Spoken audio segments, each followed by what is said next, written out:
Hi అండి, welcome back to my channel. ఈరోజు మన ఛానల్లో మెంతి కూరతో ఆలు కాంబినేషన్లో కర్రీ చేసుకుందాం. ముందుగా స్టవ్ మీద కడాయి పెట్టుకొని 2 స్పూన్ల ఆయిల్ వేసుకోవాలండి. ఆయిల్ హీట్ అయిన తర్వాత పోపు గింజలు కూడా వేసుకోవాలి.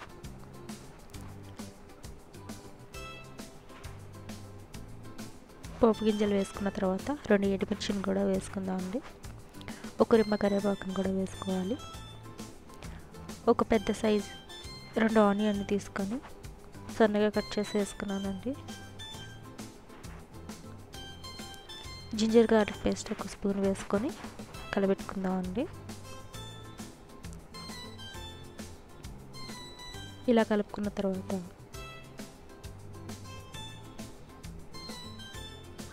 ఒక 1/2 స్పూన్ పసుపును కూడా యాడ్ చేసుకుందాం. ఒకసారి కలబెట్టాక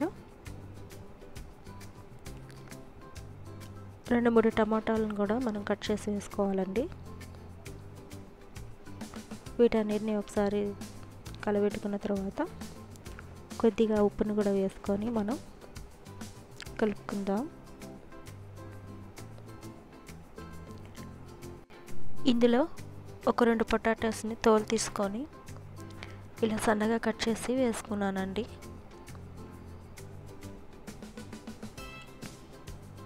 వీటన్నిటిని వేసాక ఒకసారి అన్నిటినీ కలబెట్టుకోవాలి.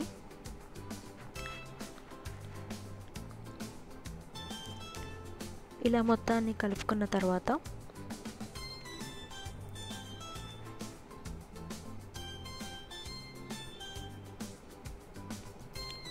మూత పెట్టి ఒక 5 మినిట్స్ మీడియం ఫ్లేమ్లో మగ్గించాలండి. వీటిని చూడండి, మూత తీసి కలబెట్టుకున్నాక ఇలా ఉంటుంది కూర. ఇందులో ఒక 2 స్పూన్లు పెరుగును కూడా యాడ్ చేద్దామండి, ఎందుకంటే గ్రేవీ కోసం గ్రేవీ బాగా వస్తుందండి. ఈ పెరుగునంతటిని కలబెట్టిన తర్వాత ఒక 2 కట్టల మెంతి కూరను కూడా తీసుకొని నేను వేసుకున్నానండి. మెంతి కూరను కూడా వేసాక మొత్తాన్ని కలుపుకోవాలి.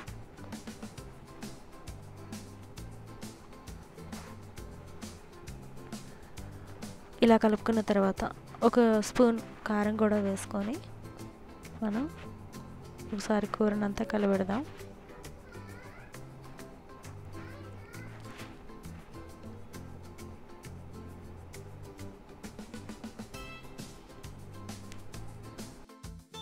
ఈ కర్రీ రైస్లోకైనా చపాతీలోకైనా దేంట్లోకైనా బాగుంటుందండి.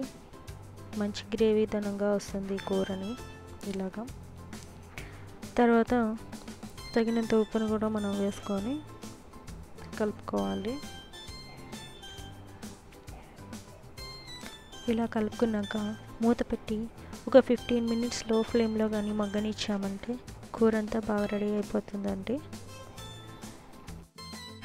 చూడండి, కూర అంతా దగ్గర పడుతుంది. ఇలా మూత తీసి 2 నిమిషాలు మనం మళ్ళీ మగ్గనిచ్చి కొద్దిగా గరం మసాలా వేసుకొని కలుపుకొని దించుకోవాలండి. అంతే అండి, మెంతి కూర రెడీ అయిపోతుంది. Thank you for watching.